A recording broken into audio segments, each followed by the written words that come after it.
போல கூட போட்டு போட்டு இதெல்லாம் நிறைய பேர் சொல்லுவாங்க. அதே போல சமுதாயத்தில் நம்ம ஆண்டவரை ஏற்றுக்கொள்ளும் போது நம்ம என்ன செய்கிறோம்? நம்ம வாழ்க்கையில மாற்றங்கள் உருவாகும்.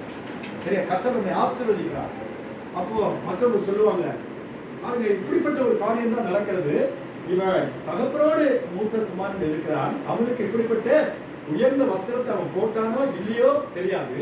ஆனா இவனுக்கு விலை உயர்ந்த நீங்க உயர்ந்த வஸ்திரத்தை கொண்டு வந்து கொடுத்தீங்க. நான் நினைக்கிறேன், சரியா, இந்த பிள்ளை ஒரு நாள் திருப்பி வருவான் அப்படின்னு சொல்லி தகப்பன் எண்ணி அவனுக்காகவே நல்ல அழகழகான வஸ்திரம் என் பிள்ளை நிச்சயமாய் வருவான், என் பிள்ளை நிச்சயமாய் கர்த்தர் கொண்டு வருவார் அப்படின்னு சொல்லி காத்திருக்கிறதை போல இந்த ஒரு சூழ்நிலையில அவர் எல்லாத்தையும் ஆயத்தப்படுத்தி இருக்கிறார். ஆமே.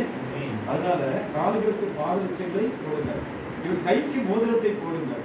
சரியா? இதெல்லாம் கொஞ்சம் கூட எண்ணியே பார்க்க முடியாது. சரியா? கொஞ்சம் ஆசீர்வாதம் வந்தோடனே சிலர் என்ன செய்வாங்க, எல்லா வீட்லயும் மாற்றங்கள் உண்டாகும்.